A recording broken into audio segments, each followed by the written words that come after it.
Malcolm's Moon Adventures. The morning sun shone through the leaves as the small creatures who made their nests in the branches began their day. Another resident of Hideaway Farm was enjoying the sunrise too. Malcolm was on a retreat with friends from church and had decided to take a walk. As he hummed one of the songs they had sung around the campfire the night before, everything around him, the earth, the sky, even the air itself, seemed to join in. As he finished humming the chorus, he heard the bell calling everyone to breakfast. He was about to turn back towards the farmhouse when he heard a soft cry. Malcolm looked around but could not see anyone. Then he heard the cry again. Kneeling down, he noticed a small rock in the grass. Suddenly, the rock opened an eye, and out came a teardrop. As Malcolm watched in surprise, the eye blinked sadly, and another teardrop fell. Malcolm hated to see anything suffer, so in spite of his shock, he gently said hello to the rock creature and asked what was wrong. The strange little being told him that her name was Luna, and she was one of the moon people. Her people, Luna explained, live beneath the moon's surface in the underground world of beauty and peace. The moon people worship God and love to sing praises to him.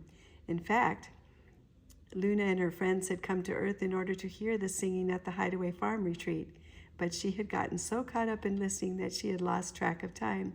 Because of its critical launch window, her spaceship was forced to take off without her.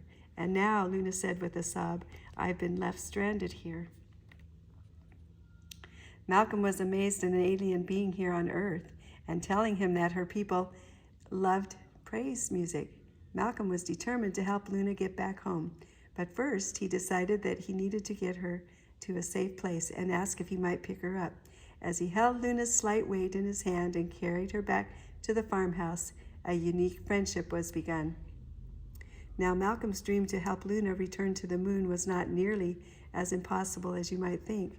This was because he had several wonderful inventor friends who had built a spaceship, and Malcolm had already planned to take 20 talented songwriters on a trip to Earth's nearest neighbor. The necessary preparations had already been taken, and in exactly 30 days, the spaceship would blast off for the moon. Only now it would have one extra passenger, Luna.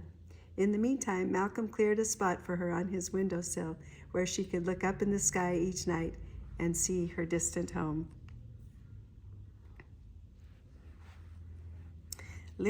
Malcolm and Luna decided they must keep her presence a secret. They were afraid that news about an underground world on the moon would attract crowds of curious humans who would completely disrupt the moon people's peaceful way of life.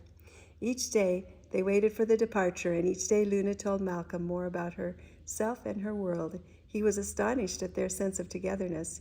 Each one had a valuable part to play and an important story to tell. What interested him most was the way that the moon people worship God with a unity rarely found on Earth. Finally, the day of departure arrived. Luna was so excited that the night before she barely slept. She was grateful to Malcolm, but missed her family and friends. Malcolm was just as excited. With Luna comfortably curled up in an inner pocket of his jacket, they boarded the ship. After a short countdown, the ship lifted up. They were on their way to the moon. The trip was smooth and dreamlike. Together, Malcolm and Luna watched as hour after hour the Earth grew smaller. Later, the supersonic trip and a gentle touchdown. They were there.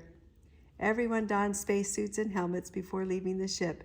Malcolm was careful to tuck Luna safely away in an outer pocket. As the other travelers marveled that they were standing on the moon, Malcolm was amazed by the fact that in his pocket he carried a precious moon person. The ship had landed at Music Village, where dormitories and a pavilion had been specially prepared for the songwriters, while the others were retrieving their luggage and musical instruments from the baggage area. Luna indicated to Malcolm to walk towards a large boulder. While everyone else was busy, the pilots typing entries in their flight logs, the mechanics making sure the spaceship was still in excellent shape, and the passengers being assigned their rooms, Luna pressed a spot on the huge stone. Silently, the boulder opened and revealed an opening into the moon's surface. Luna held Malcolm's hand, and together they jumped. Any fears Malcolm had soon vanished as they gently floated down into an amazing world.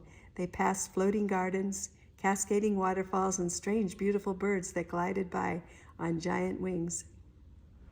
It was an enchanted world filled with life, and Malcolm felt a peace that seemed to come from everywhere.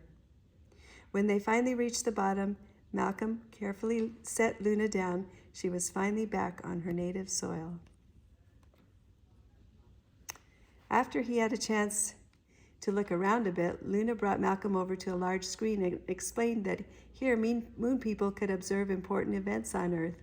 Often they saw sad news like sickness, hunger, and war, but, Luna added, they also were able to listen to beautiful Earth music. She shared how they had watched Elvis sing gospel songs. Their favorite was How Great Thou Art. The moon people had all watched his funeral and wept. Malcolm marveled that one person's influence could extend so far beyond the earth, and he decided then that whatever impact he himself might make, it too must be for God's glory. Then the moon people escorted Malcolm onto their floating stage and asked him to sing. "Help me, Lord," he prayed silently. Then he remembered that they had liked Earth's music and Elvis and knew he would be okay. The moon people were overjoyed to hear songs coming from a heart of love. As Malcolm ended with How Great Thou Art, a choir of moon people joined in. Then Luna's friends taught him some of their praise songs. When the service ended, Malcolm was made an honorary moon person, which meant he could now walk freely anywhere in their world. Next, Luna took him inside an official-looking building and down a series of corridors to a room labeled Probe Alert. Inside, Malcolm saw lunar officials at a large desk monitoring a gigantic screen. Luna explained that when the moon people wished to enjoy an outing on the lunar surface, they each wore a special wristband. Anytime an Earth probe was sighted, their devices would vibrate, signaling them to camouflage themselves and escape detection. As Luna spoke, they watched a family picnicking on the surface react to a probe alert and hide in plain sight as lunar stones while an Earth vessel raced by overhead. "We don't want to be discovered by Earth people," Luna explained. "In fact, tourism from your world is one of our greatest fears. We've seen Earth's troubles and want to protect our world from what happened to yours." Suddenly, Malcolm thought of the songwriters at Music Village. Seeing his concern, Luna said, "Do not worry. All the moon people have been cautioned about your group and were told to avoid that area. In addition, our security forces are carefully watching that entire sector, so all is well. Now let's continue. There's so much I want to show you." Luna showed Malcolm another bank of screens. "These are used to monitor our space lanes," she explained. Malcolm asked her about a strange meatball-looking craft. Luna laughed at his choice of words. "That craft performs a very important function. It's a camouflage trash collector. It picks up trash that Earthlings throw out into space, the same way they throw trash into the streets, lakes, and oceans on Earth." "Garbage collectors act at great risk and are considered heroes by our people," Luna continued. "Grabbing the debris orbiting Earth takes great precision and years of training. Then there's also the possibility of contact with Earth's authorities who are not known to be kind to alien life forms." Luna paused for a moment and then led Malcolm to another set of screens. "Once we have plucked the trash out of space, we transport it to the closest black hole and drop it in. The space litter remains visible but never returns, a reminder of what could happen to the moon if we are not vigilant." Malcolm asked Luna if the moon people had ever seen what humans called UFOs. She smiled and motioned for him to come to a window overlooking the city. There, over in clear sight, Malcolm saw 3 classic UFO-style spaceships. What you call UFOs are actually our cleaning expeditions to Earth," said Luna. "Their pilots are also considered heroes for the same reasons as the garbage collectors. My brother is a pilot on one of the ultra-fast vacuums that suck out contamination from your atmosphere. The last time he was home," Luna continued with sorrow, He told me that they can barely keep up with all your pollution. Malcolm, too, was saddened. Life here on the moon was so wonderful, and the efforts the moon people went to in order to safeguard it were so amazing. It shamed him to think they had to spread so much energy to protect their world because his people were not only polluting the earth but outer space as well. Deep in thought, they left the building and walked until they came to the base of an underground mountain. There, Luna stopped at a garden where statuary stood surrounded by lush bushes and vivid blue flowers. Nearby, Malcolm saw a magnificent tree with strange green fruit. Luna picked a piece. "Eat this," she said. "In your world, a meatball is a type of food. You must have been hungry when you said that." Malcolm took the fruit and examined it. As she saw the bewilderment on his face, Luna laughed. "It is not so hard to eat as you would imagine. Just press lightly on one of the purple seeds." Malcolm did so and was amazed when a section of the skin slid right off, allowing him to take a tentative bite. It was so delicious. He ate the whole thing and then realized that he felt satisfied but not overly full. Luna said she was not surprised that Malcolm had been hungry. She explained that time moved differently inside the moon. Just how long had he been gone? Malcolm thought. Would his fellow songwriters have noticed and be worried about him? "Do not be concerned," Luna reassured him. "To them, you will have been gone for only a few moments, but for you it has been several hours by Earth time."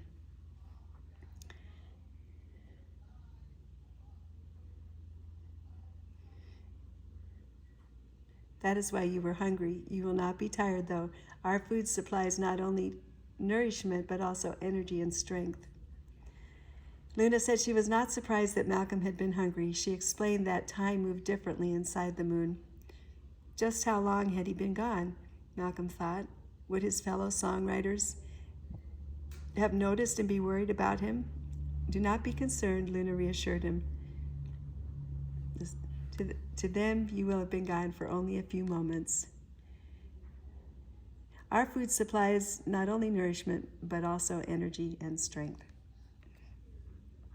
Malcolm thought about this as they wandered through the garden to a peaceful spot nestled against the mountain slope. As Luna led Malcolm to a monument, he stared at the flat stone slabs in amazement. "A long time ago, when Moses broke the tablets on Mount Sinai, we sent one of our stealth cruisers to gather the pieces. The words written on these tablets form the basis of the laws that govern our lives," Luna explained. "Does no one ever disobey?" Malcolm asked, thinking back to what had happened on his own world. Luna smiled. "Of course, we are all tempted, especially by pride, but whenever one of us begins to think they are better than the rest, they go to the moon's surface and look out on God's immense creation. While there, they write a thank you song to Jesus. We think God enjoys it when we write him love notes, which we then put to music."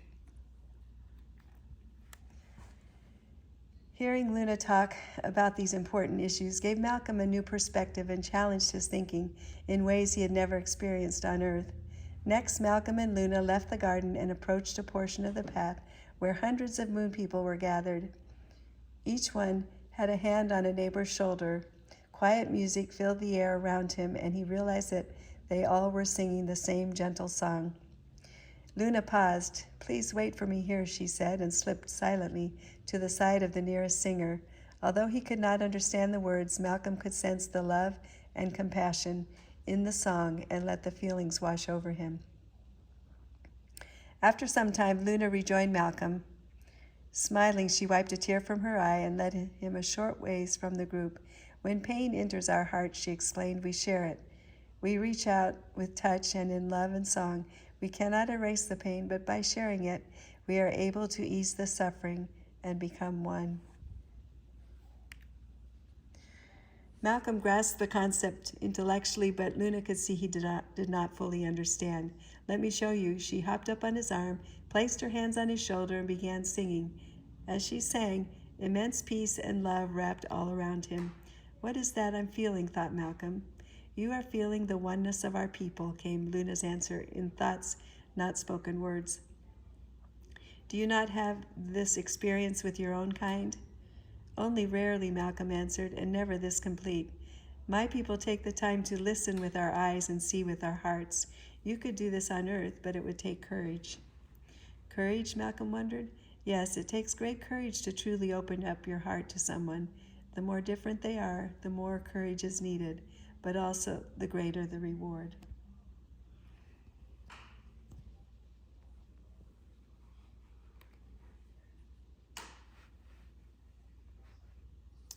Then Luna said, "There's another thing that I must teach you about us. It is that we see the earth and its people through bubbles of all sizes." In answer to his puzzled look, Luna scurried up Malcolm's shoulder and stood close to his head. Touching his temple, she said, "Look with me." As Luna continued to speak, various images appeared in bubble form before Malcolm's eyes. See how the vision of earthlings has been clouded by anger, by drugs, by conflicts, and by differences that have become so exaggerated, very little common ground can be found. Your people are losing their ability to see reality, Luna explained. Some humans are even questioning what is real and seek to escape by drinking or drugs. Others seek meaning online, not realizing that your internet, for all its convenience, further distorts reality and divides people into bubble-like friendships that can pop or float away with just one click of a button. Malcolm was greatly saddened by all that he saw in the bubbles. Just then another bubble came into sight. As the image grew clearer, he was suddenly filled with fear. Inside the bubble, he saw a good friend, a music writer back on Earth, just one overdose away from death. Before he could cry out, the bubble suddenly popped. In its place appeared one with the image of Malcolm's mother. She lay in her bed and seemed a little frightened. Overwhelmed with concern, Malcolm started to reach out to her, but suddenly stopped, afraid his actions might cause this bubble to pop as well. He heard his mother's voice shakily singing the old hymn, "Trust and Obey." Homesickness swept over him, and as he cried out to her, the bubble drifted away.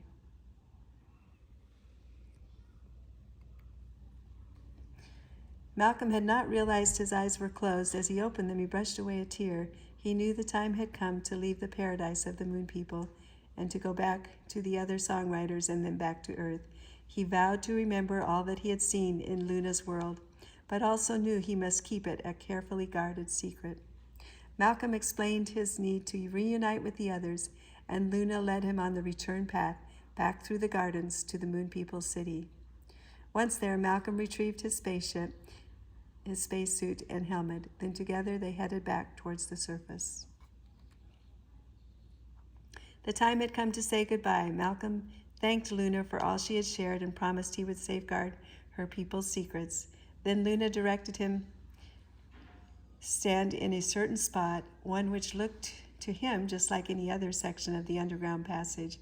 Then as she whispered a last farewell, Luna pressed a hidden button, and Malcolm felt himself being pushed upwards by a column of air.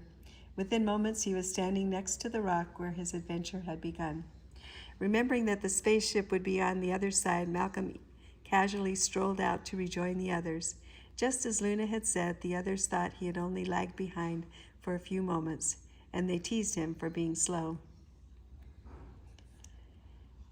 During the rest of their time on the moon, Malcolm worked hard not to reveal what he knew of the amazing world beneath the surface. When he noticed rocks near Music Village, Malcolm wondered if they were really moon families in camouflage.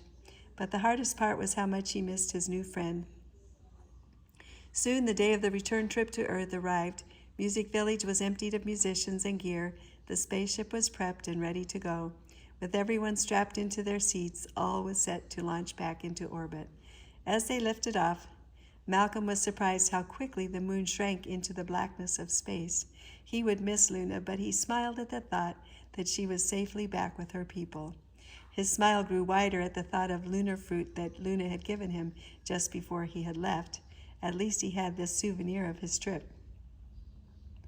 Malcolm adjusted his seat and settled down to enjoy the flight. In his mind, he made notes to check on his friend who had come so close to dying from a drug overdose and to call his mother as soon as he got back. Before long, the 6-hour supersonic trip was over and they found themselves touching down on Earth. The great journey was over. On their first night back at the farm, the musicians sat outside, enjoying the night air. They saw the full moon high in the sky, and they spoke about how the trip had filled them with a greater awe of the Creator and His universe. They marveled at the new songs spilling out of them and the new lyrics coming from their lips, all to better worship God.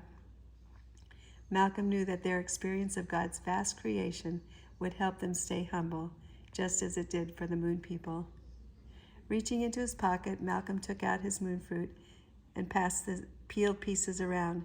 As the others ate, they all agreed it was the most delicious fruit they had ever tasted. While Malcolm could not tell them where it had come from, he decided that he would share the lessons he had learned from his time within the moon. Malcolm asked them what they thought it meant to worship God and how the trip to the moon had changed how they felt. As the others fell into discussion on the topic, he just leaned back and smiled.